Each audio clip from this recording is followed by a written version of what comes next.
Okay, this is the beginning of a series that I'm going to start using questions that I'm getting throughout the week.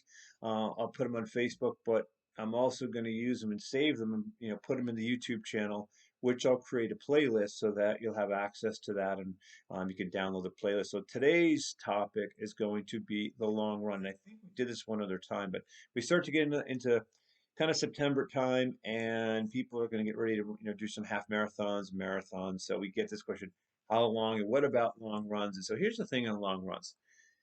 We found from the research is that anything longer than about 2.5 hours of running, it starts to be counterproductive and creates more risk than it is benefit.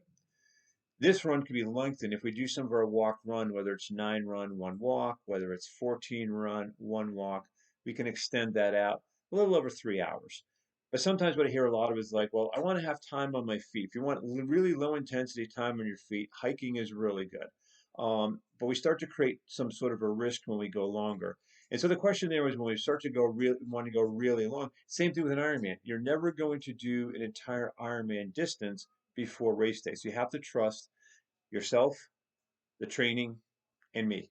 That it's going to work out, because the risk of doing super long runs might risk getting to the start line. Number one. Number two, if you're doing that, super long distance runs, and everyone thinks they're training for half marathon, or even an Ironman, that it's all about the long run. And I would say the long run is a piece to the puzzle. Your sustainable weekly volume matters. Your key runs during the week matter. And I'd say they matter probably just as much. Because otherwise, if the long run is too long, you're going to spend the rest of your week just recovering from that. So you've got to take everything into consideration. Sustainable weekly volume. And the runs you might do, say Friday or even Saturday, are going to leave you in a pre-fatigue state. So then you're going to get more out of that long run. Now, one of the new things I started to play around with in the past year, myself and with some of the different athletes, once I found out it worked pretty well, was doing double runs. And the reason for doing a double run is that you could run in the morning and then come back in the afternoon and do another shorter run. Combined, they give you the volume, but the more important thing is your running economy, the way you're running, and the quality of the running will be enhanced. So that oftentimes I like doing a run in the morning. It could be an hour and 15 minutes, coming back in the afternoon, doing 30 to 40 minutes, and usually with some race pace work or some threshold intervals. If you have access to a treadmill, these work really good because we're reducing the stress on the legs.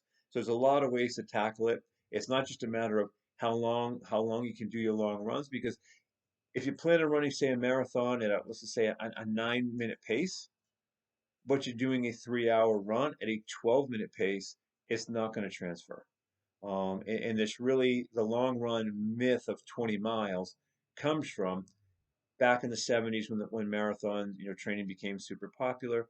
You had guys that were running 6 minute mile pace on their long training runs. They were running for 2 hours. They were covering 20 miles. If someone's running a 9 or 10 minute pace, that's just too long on your feet. It's not going to transfer, and you run the risk of getting injured and not recovering to get the quality work that you need during the week. So I'm sure you're gonna have questions. Let them fly.